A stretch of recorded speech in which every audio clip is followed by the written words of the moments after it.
Nicolas Bouzou, bonjour. Bonjour. Vous êtes directeur d'Asterès, qui est un cabinet d'analyse économique. Absolument. Alors, on ne peut pas dire que cette année 2009 soit extraordinaire sur le plan de la conjoncture. C'est une année de crise. Oui. Elle va durer combien de temps, cette crise mondiale? Alors, évidemment, si je vous dis qu'on va avoir une reprise entre 2009 et 2025, ça va pas vous convenir. Donc, je vais essayer d'être un peu plus précis, même si, très honnêtement, on est vraiment dans une situation de forte incertitude. Et c'est terrible pour moi de le dire, parce que je suis prévisionniste. Et c'est une tarte à la crème, parce qu'on est toujours en situation d'incertitude.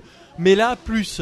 C'est-à-dire que j'imagine assez bien les années 2011, 2012, on voit qu'on est parti pour avoir un retour de la croissance. Bien entendu, forcément, il y a des cycles économiques, mais une croissance qui sera lente pendant plusieurs années, parce que là, l'économie mondiale, elle a fait un infarctus, le cœur s'est pas arrêté, mais elle a quand même eu un sacré accident cardiaque.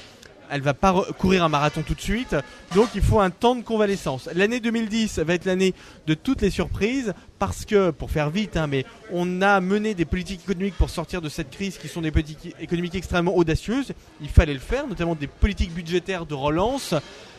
Si je veux continuer dans les images médicales, je dirais qu'on est sous perfusion de cortisone.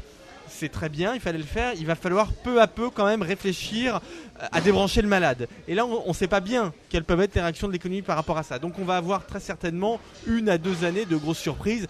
Et puis après, les choses rentreront dans l'ordre. Mais enfin, par rapport à l'état de l'économie, si vous voulez, je ne suis pas encore tout à fait tranquille. Et quand on parle de reprise, pour l'instant, honnêtement, on se fait plaisir. Donc la reprise sur l'emploi, c'est pas pour demain non plus. Non. Est-ce que c'est le bon moment pour créer sa boîte? Mais c'est toujours le bon moment. Alors d'une part, c'est toujours le bon moment pour créer sa boîte. Mais honnêtement, je pense qu'il vaut mieux créer sa boîte quand la conjoncture est difficile que quand la conjoncture va bien. Parce que quand la conjoncture va bien, si on est dans une période de bulle, dans certains secteurs, dans l'immobilier par exemple, typiquement ces dernières années, il y a eu beaucoup d'agents immobiliers qui se sont créés. C'était pas la bonne période parce que quand vous créez, quand tout va bien, vous faites un business plan sur des hypothèses qui sont pas réalistes.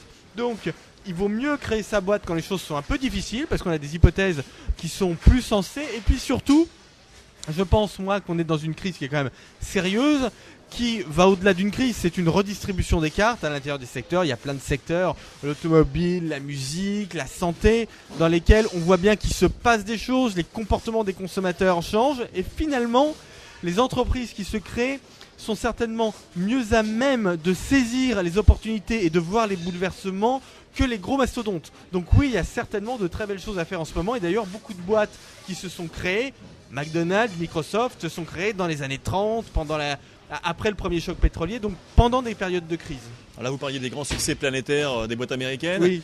On a l'habitude de dire qu'en France, c'est quand même pas si facile que ça de créer sa boîte. Il y a des charges sociales. Est-ce que c'est quand même le bon pays pour ça maintenant? Alors oui, pour créer sa boîte, oui. Pour la faire grandir, non. Je caricature, mais fondamentalement, en France, depuis 2003, c'est quand même assez simple de créer sa boîte. Moi, quand je vois des gens qui me disent « je vais créer ma boîte à Singapour parce que c'est trop difficile en France », je leur réponds « si tu n'arrives pas à créer ta boîte, tu ne pourras pas la développer. » Parce que une boîte en France, elle se crée en à peu près 24 heures, mais après, quand elle est créée, il faut passer parfois 3 nuits blanches de suite pour la développer. Donc c'est beaucoup plus dur.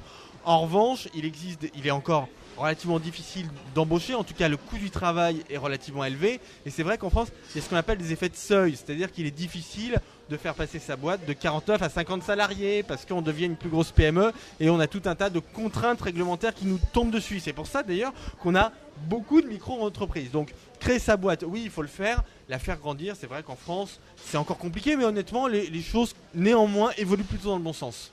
Nicolas Bouzou, je vous remercie.